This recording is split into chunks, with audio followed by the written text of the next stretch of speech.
سلام، شبتون بخیر. خیلی خیلی خوش اومدید به سومین قسمت برنامه شوتینگ پلاس. امشب 18 اردیبهشت ماه سال 1399. ازتون خیلی ممنونیم. من واقعا دوست دارم همین اول برنامه بدون هیچ مقدمه‌ای تشکر کنم از تمام کسایی که اصلا میان برنامه ما رو فقط میبینن و یه تشکر خیلی خیلی ویژه میکنم از تمام کسایی که برای ما پیام داده بودن و به هر حال با پیاماشون بهمون انگیزه دادن، انرژی دادن و یه جورایی ما هم به هر حال تشویق شدیم. شرمنده هم هستیم. شرمنده این واسه کسایی که پیام داده بودن و حرفشون هم تا حدودی منطقی بود. از ما میخواستن که آخه چرا سیو نمی کنید بعد از اینی که برنامه تمام میشه؟ چرا برنامه‌تون تمام لایو تمام شد این شوتینگ پلاس سیو نمیشه؟ واسه اینی که یکی جنگل مونده بوده، یکی داشته آشپزی میکرده، یکی تو همون بوده، یکی نمیدونم خوابش برده بود، یکی خسته بود، یکی اینترنت نداشت. واقعا شرمنده این عزیزان هستیم. واسه اینی که بذارید من راحت باهاتون صحبت کنم، مثلا خیلی راحت حرف بزنیم با هم دیگه. ببین، ما 7 نفر توی شوتینگ پلاس داریم که این محتوا رو تولید میکنیم که برسونیمش به پنجشنبه شب و برسونیم برنامه رو تقدیمتون بکنیم. این 7 نفر مثل شما آدمن، صاحب احساسات و عواطف انسانی و واقعا تشویق شدن برام مهمه. من خودم یکی که خیلی برام مهمه. من به جرئت میتونم بگم این 1 ساعت برنامه، حدود 1 ساعتی که شما میبینید، ما بیش از 30 تا 40 ساعت روش کار میکنیم که شما بیاین ببینیدش. روز اولی هم که اصلا جلسه برگزار شد برای شوتینگ پلاس، من اونجا بین دوستان گفتم این رو که اگر 1 نفر بیاد تو لایو اینستاگرام ما حینی که داره شوتینگ پلاس پخش میشه و اینترنتش سرعتش خوب باشه، جوری که 1 دقیقه تا 5 دقیقه توی لایو ما باشه و از لایو بره بیرون، یعنی ما کارمون رو خوب انجام ندادیم، یعنی تولید محتوای ما خوب نبوده. حالا ما داریم با این سیاست تولید محتوا میکنیم و به این خاطر شرمنده ایم که نمیتونیم همون لحظه انتشارش بدیم. میگیم یه حسی ایجاد بکنیم که دوستان بیان پای برنامه زنده بشینن و ما هم انرژی بیشتر بگیریم که بتونیم بهتر کار بکنیم. البته این رو هم بگم، ما این برنامه رو انتشار میدیم و اون کسایی که به هر دلیلی، حالا دلیل موجهی دارن و ندیدن، قطعا میتونن دوباره ببیننش، ولی 1 ماه بعد. یعنی الان شما داری شوتینگ پلاس میبینی، 1 ماه بعد رو پیج آپراتمون و رو پیج همین اینستاگراممون که تاک ونچر هست، مسئولیت آرشیو تیکه هایی از شوتینگ پلاس رو داره، براتون انتشارش میدیم. و خب من دیگه شفاف راحت بهتون سیاست برنامه رو گفتم. امیدوارم که درکمون بکنین و امیدوارم که از این به بعد بیاین لایو رو به صورت زنده ببینین. همین الانم بهتون بگم مصاحبه‌ای که امشب میخوایم انجام بدیم احتمالاً خیلی جذاب خواهد بود. پس اگر کسی از دوستانتون هست که فکر میکنید هنوز خبردار نشده یا اینی که میخواین الان لایو رو براش سند بکنین، از همینجا لایو رو براش ارسال بکنید تا مطلع بشه و به جمع ما اضافه بشه که تجربیات و صحبت‌های با ارزش هوراسیو لورنس، قهرمان 5 دوره آکروباسی دنیا، رو از دست نده. اگه موافقید بریم مصاحبه امشبمون رو انجام بدیم با اونم با کی؟ با کسی که سالها دوست داشتم که این آدم رو از نزدیک ببینم. بعد که دیدمش الان سالهاست که باهاش دوستم و امروز بعد سالها دوستی افتخار میکنم که یه جورایی به این آدم وصلم و دوستم. هوراسیو لورنس به تنهایی یه گوشه ای از این ورزش هوایی رو گرفته و خودش تنها داره میکشه میبره. واقعا کسیه که زحمت زیادی برای رشد و پیشرفت این ورزش کشیده. یکی از نمونه کارهایی که کرده همین پروازهای زیباییه که میکنه، همین فیلمهای خوبیه که داره انتشار میده و علاقه‌مندان به ورزش هوایی رو توی دنیا داره بیشتر و بیشتر و بیشتر میکنه. خیلی خوب، میریم سراغ هوراسیو لورنس.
Tonight, we have a special guest, 5 times world champion.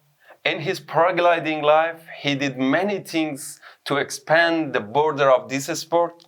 He's not just a champion, but a real sportsman and an aerial legend.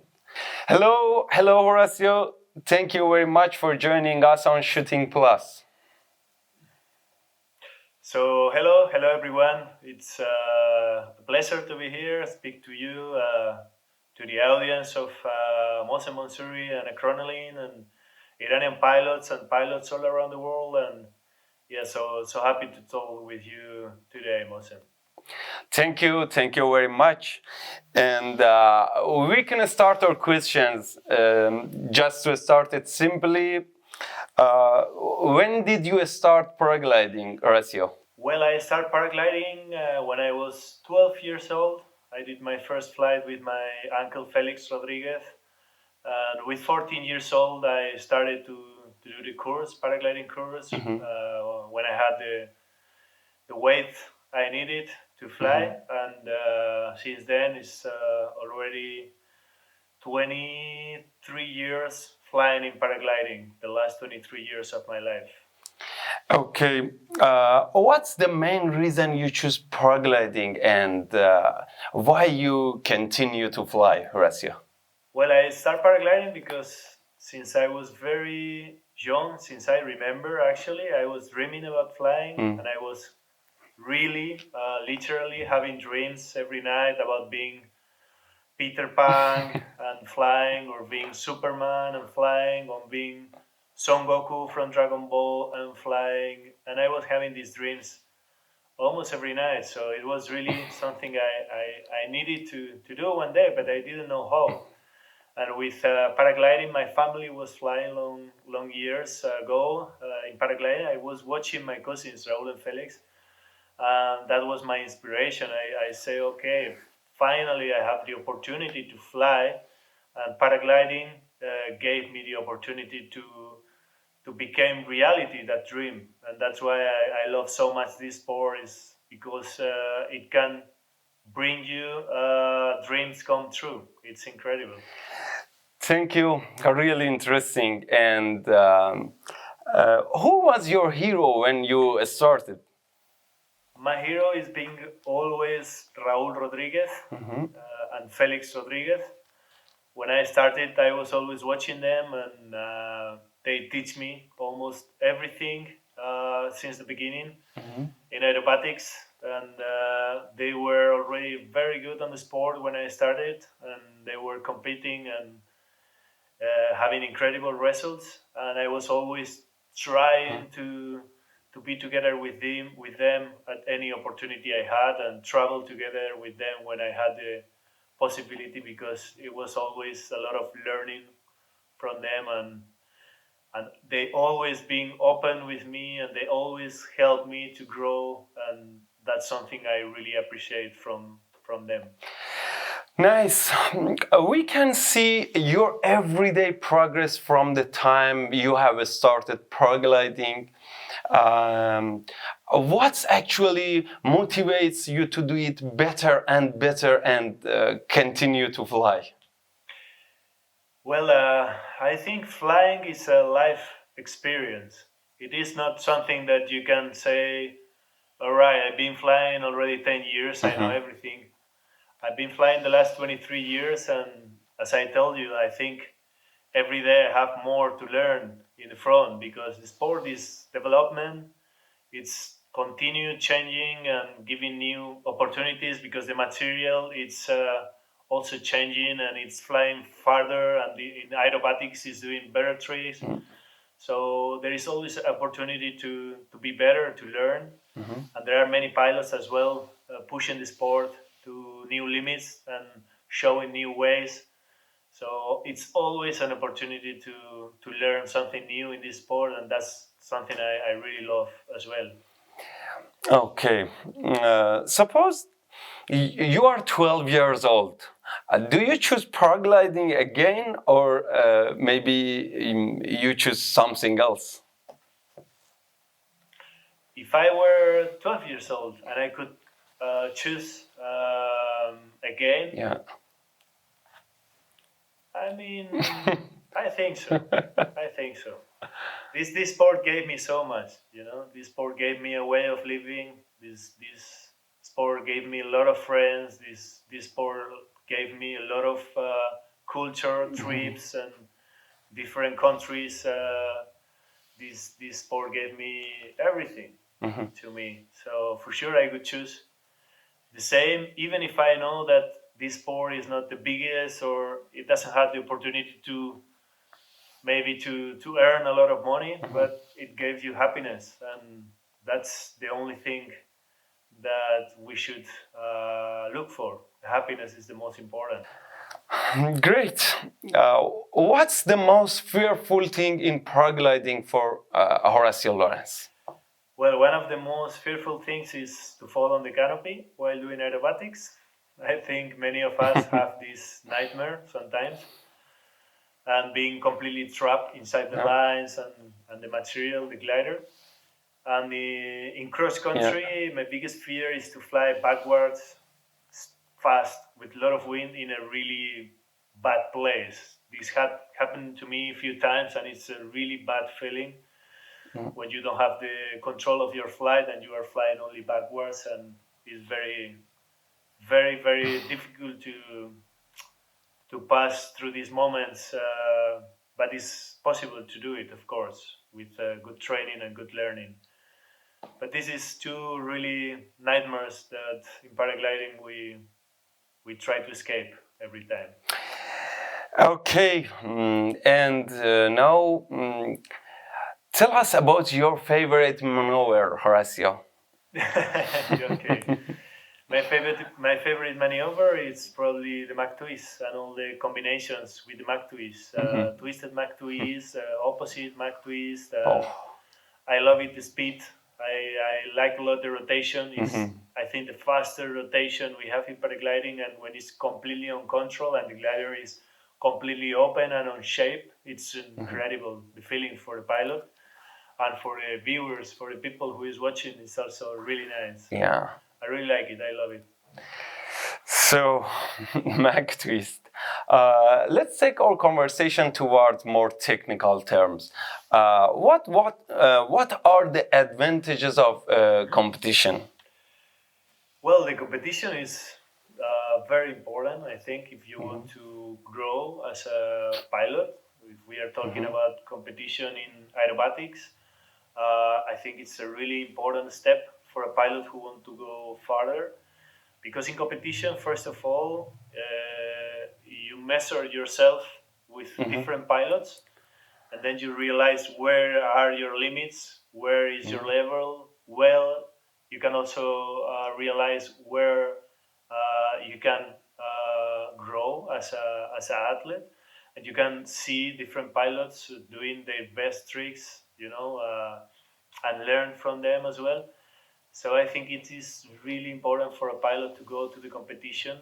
Also gives you a lot of motivation when you see another pilots flying very well, because it makes you to grow as an athlete in a way that you want to become as good as them or even better than them.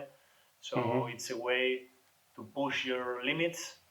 And of course, this is something that you will have to train later on your training spot. But the competition it's really important to find these limits and to put yourself on the spot where you are, no? Between a lot of pilots around the world.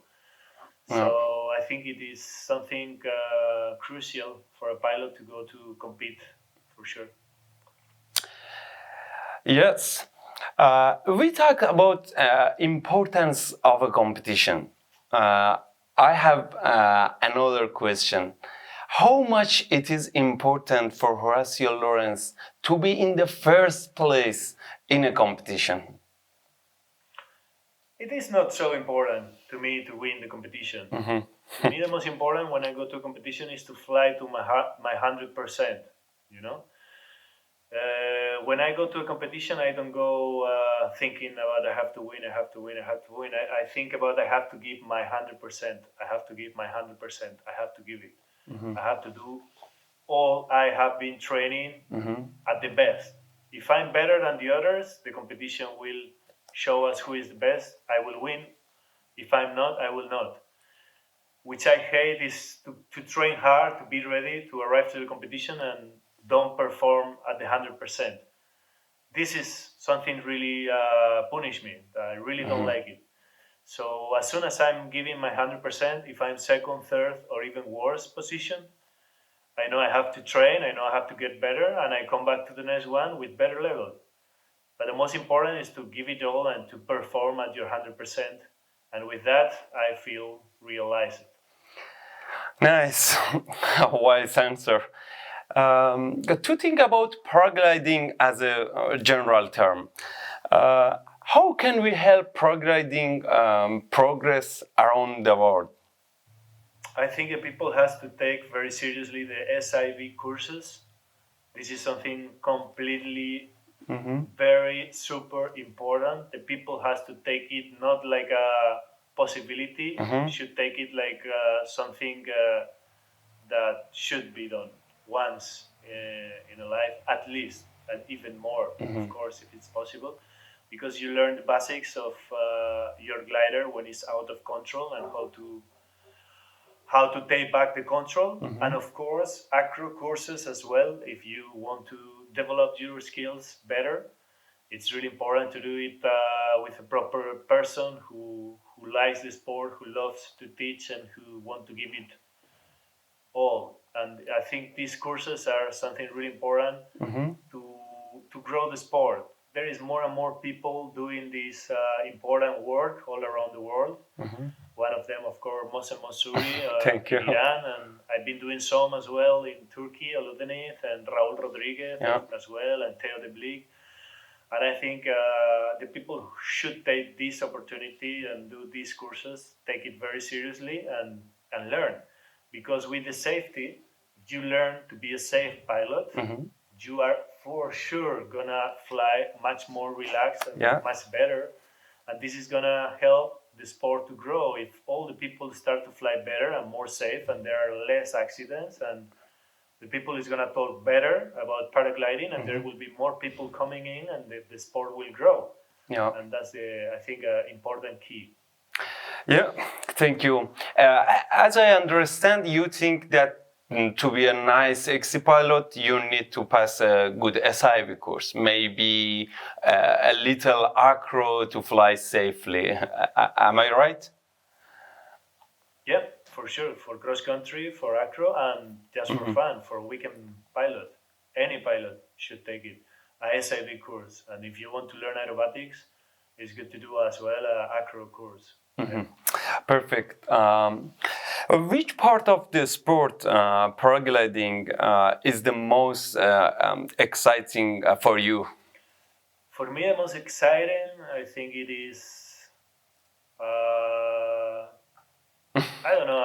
I mean, aerobatics is incredible for sure, and I have more and more tricks to learn because it's not stop evolution. It's incredible. But cross country as well, doing VBAC, I love it Yeah, lately. Doing VBAC flight, it's incredible, and traveling, covering yeah, distance day by day with everything together on the rucksack, the tent and the mattress and food and water, and to be able to yeah. discover a long range of mountains, traveling with your paraglider, only flying cross country and bivouacking. I think this is something that is taking me a lot lately, and I wanna fly more like this in the future. Thank you. And to start to talk about beginners, what are your advice for beginners, Horacio? My advice to the beginners is to take it very seriously. Paragliding. Yeah. Paragliding, of course, is fun. Mm-hmm. Of course, it's a pleasure, but it's a serious sport. You have to take it seriously, and you have to learn step by step. You have to hear the Yeah. guys who are flying better than you. You Yes. cannot think after 1 year, all right, I'm a pilot, I'm already ready. Nobody can tell me anything on a takeoff because this is wrong. We Yeah. should always be open to learn from the others. Mm-hmm. And I think take it slowly, it's important, step by step, and thinking about being safe always. And there are Yeah. many days that you will stay on the ground and will not fly, Mm-hmm. but the most important is that you are able to fly many years without any accident. Yeah. And I think this is really, really important. Our next question that is somehow important is how to progress safely. In aerobatics, in cross country, in what? Both of them. You can start about acrobatic. Well, to progress safely, I already told you, I think, but it's all about taking it slowly, step by step, doing SIV courses, doing acro courses, of course, if you want to learn aerobatics. Mm-hmm. And if you are doing aerobatics, start with the bases, with the most important tricks, which are the Mm-hmm. base, full stall, helicopters, SAT to heli, heli to SAT, and then dynamic full stall, and slowly go to misty flip as well is super important for the base, and slowly go a bit farther Mm-hmm. with asymmetric SAT, with a bit of rhythmic SAT, with a bit of tumbling, and slowly arrive to the infinity tumbling, and then start combination with cork and mag twist to heli, a lot of possible combinations, but start with the bases, with Yeah. the safety tricks, and slowly go to the most complicated tricks. There are pilots who Yeah. want to start directly with the more difficult tricks, and this Yeah. is for sure a mistake. You will Mm-hmm. have many troubles like that, and you will probably throw a lot of parachutes and rescues, and maybe you will have an accident and you will lose the motivation. So the most important to progress is to be safe and don't Yeah. have any accident, because every accident is going to take you months and maybe years of rehabilitation. So Yes. it's very important to go slowly and to learn properly. And what mental tools do you use when you are under pressure, Horacio? As I told you, I always try to think Mm-hmm. about giving my 100%.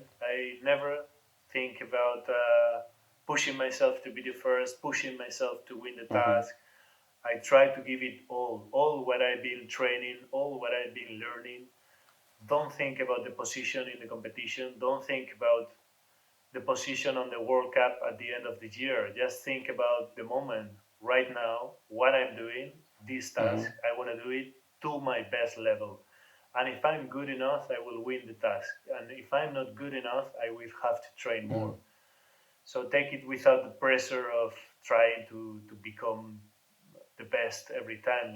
It's more about giving it all in the moment and feeling the pleasure of doing it. Thank you. And as I can remember, you have held an event, acro game. How was your experience, Horacio? Well, any paragliding event is complicated. First of all, to find the budget, to find the money to do it. In this case, acro game was a bit better because I had Red Bull on my back to help me to do it. And well, the mayor of Organyà also helped a bit, and we tried to put some money together, a budget, and do it with a very low price, of course. But Organyà is also a good place because you have the wind blowing up all the day, and it's easy spot for that. You don't need to tow, you don't need helicopter, you just need wind, and the wind is luckily is for free. We still don't have to pay for the wind. Yeah. And it's always complicated because you have many things to think about, and the pilots, the public, prize ceremony, and many things to make it happen. But at the end, it's a great pleasure to do it a successful way. And it's been 4 editions, 4 years now that we did acro game, and I think it's been a great adventure and experience to me as well. Thank you. And my next question is about Iran Air Games. How was Iran Air Games to compare it to the other paragliding events around the world? I think Iranian Games for me was a great pleasure, first of all, because I have many Iranian friends, and for me it's a pleasure to spend some time together. And I think you did the event by heart. Thank you. Putting all the possible things that we could like from your country, there for us, for Raúl Rodriguez, for Felix Rodriguez, Besok Sharov, and many other pilots. You were very welcoming. The hospitality was incredible for us, and we could discover part of your country in a really beautiful way. And also, the way you treated us for flying was incredible. Having many cars for towing, we could fly many times per day at a very beautiful place, Kesh, which is pretty nice for this kind of sport, for towing, paragliding. It's really nice. And so it was, for us, I think, was really magic to spend some time together and to see all the support from the Iranian pilots, because we're seeing that paragliding is growing more and more in Iran. Part of it is thanks for this kind of events and people like Mohsen, who is also pushing the sport there at their country. And I hope they will bring it back soon, and we will meet together all again. I hope so. I hope so. Okay, in this part, I am going to tell you some words. You express your feeling toward them in a word or more. It's entirely up to you if you don't want to answer. Okay. No problem. The first one is Iran. Iran is hospitality. Acro. Adrenaline. And competition. Pressure. Raúl. Legend. Felix. Big heart. Oh. Organyà. My love.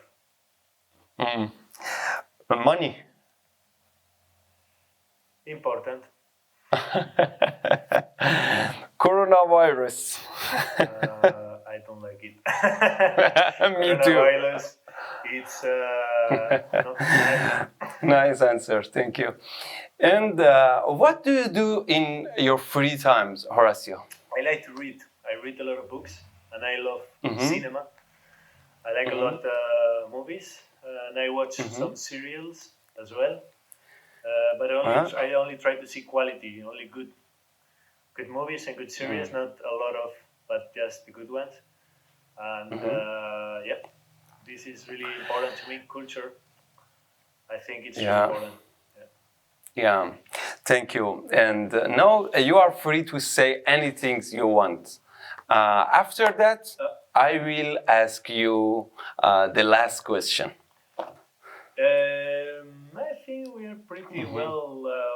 I can tell you about my next project. It's going to be flying an active volcano during the night with a LED system lights on my paramotor. But a really good one, and fly close to the lava, close to the crater, and do aerobatics as well. It's gonna be pretty intense. Be careful, Horacio. Of course, yeah. I don't want to finish like a hamburger. Okay. And my last question is, tell us something we don't know about Horacio Llorens.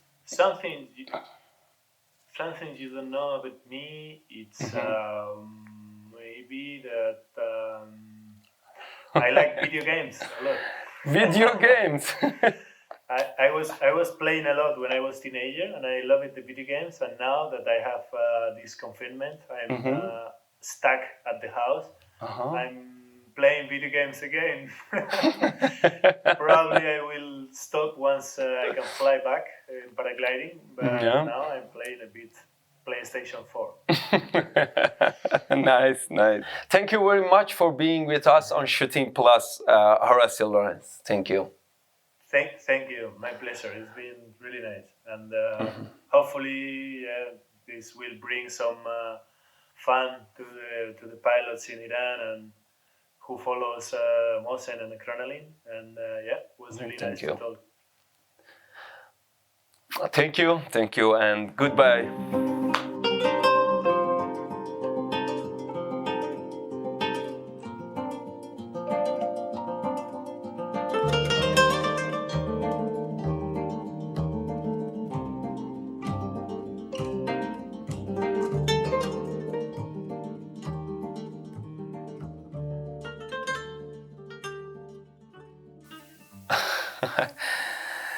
خب واقعا حرفای هوراسیو هر کدوم از صحبت‌هاش خودش یه کارگاه آموزشی بود، یه کلاس درس بود برای من.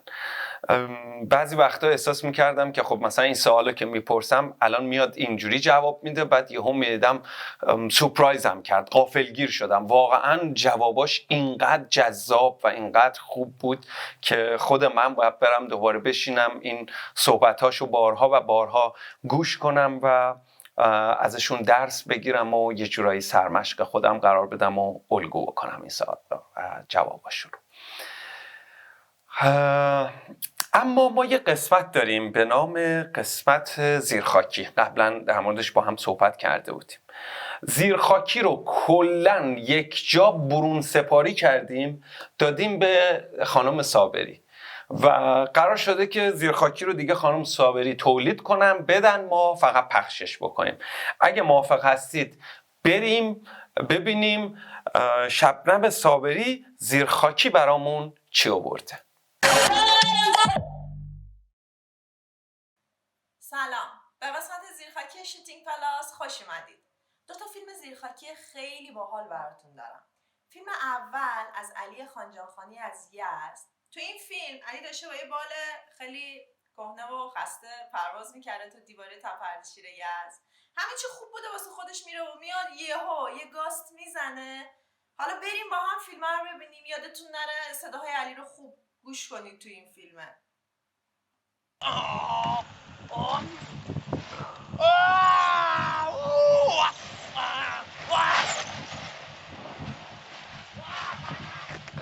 و اما زیرخاکی دوم از آقای محسن مداح، یکی از خلبانای خوب کشورمون. سقوط آزاد میپره، بیس جامپ میپره، وینگ سوت میپره و الان موفق شد پرش بیس وینگ خودش از کوه انجام بده تو منطقه هایقر استان فارس.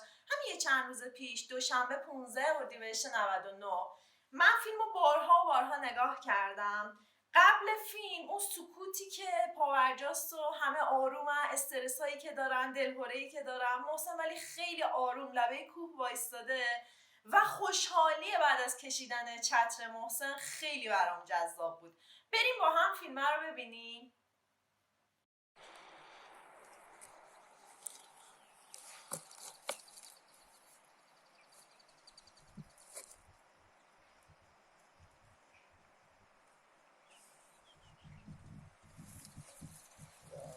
یا علی برو محسن دمت بکش محسن بکش ماشاءالله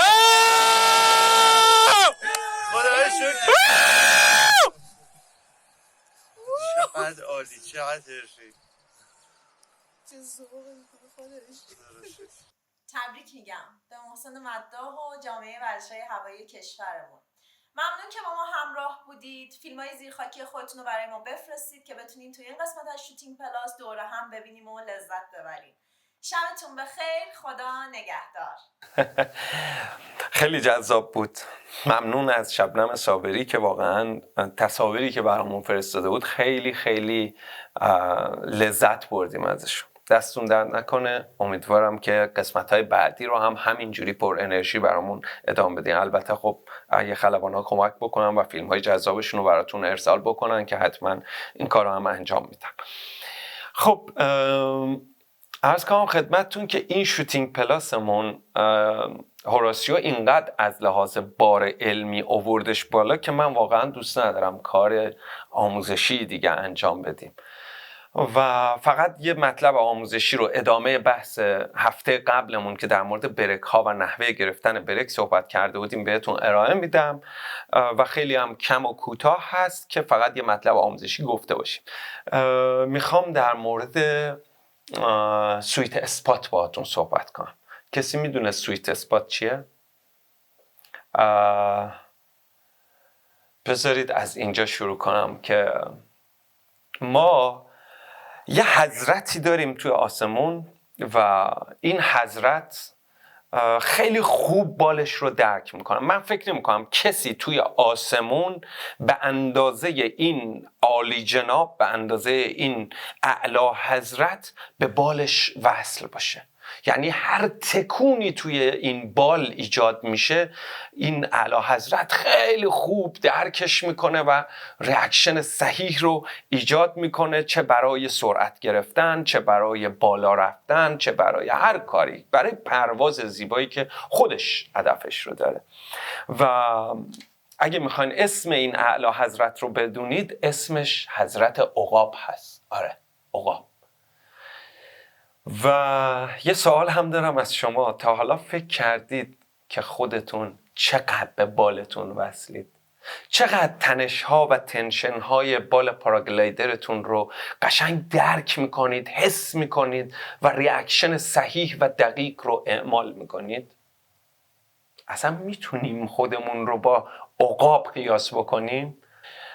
سویت اسپات دقیقاً همون جاییه که ما با کمترین تلاش بیشترین اثر رو روی بال پاراگلایدرمون میتونیم داشته باشیم. یعنی دقیقاً همون جایی که کنترل پاراگلایدرمون از اونجا به بعد شروع میشه. خلاصی نداشته باشه برکتون. بعضیا مثلا دستشون اینجاست و اینجا هم که گرفتن خب زیادی بالاست، یعنی خلاصی داره. وقتی میخوان شروع کنن به مثلا فرمان دادن دست میاد تا اینجا، حالا از اینجا به بعد برک داره کار میکنه رو بال پاراگلایدر.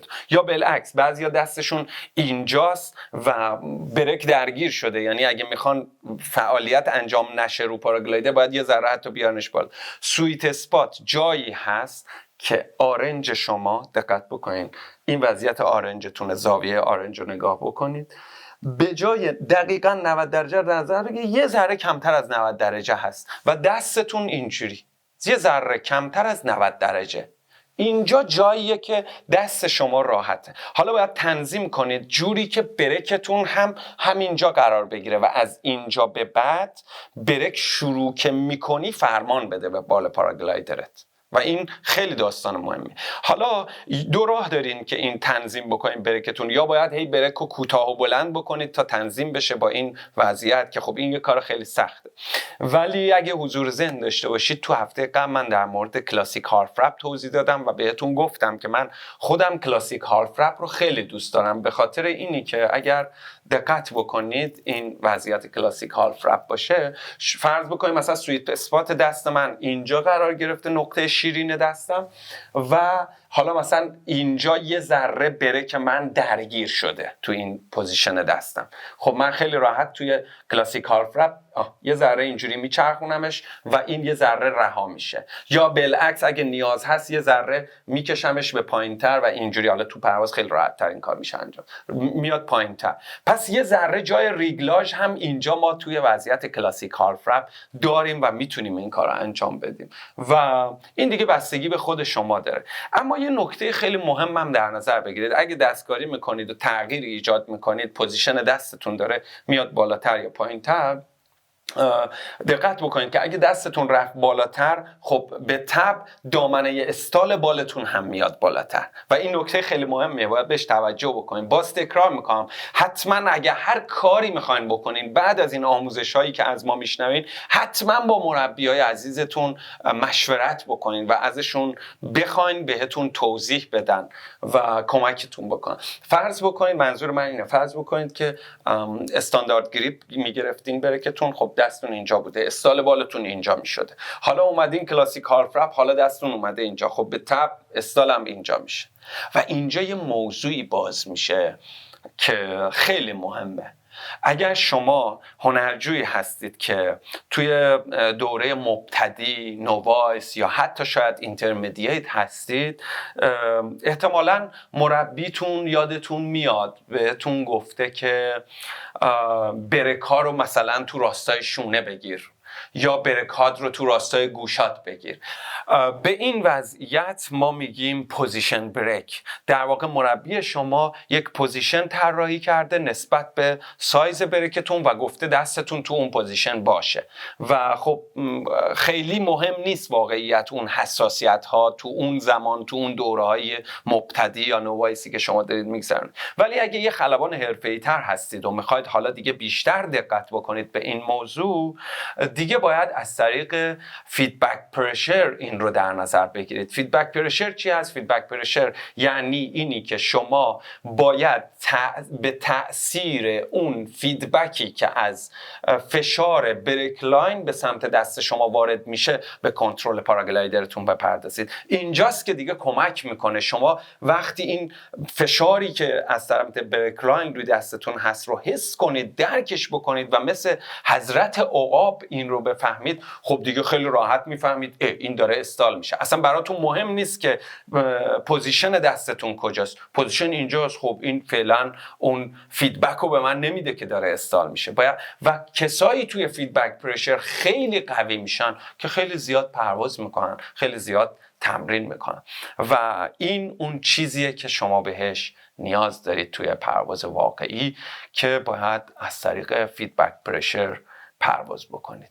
هفته بعد قول میدم یه مطلب آموزشی بهتون ارائه بدم که لذت ببرید انشالله. خدا نگهدار، موفق و مؤید باشید.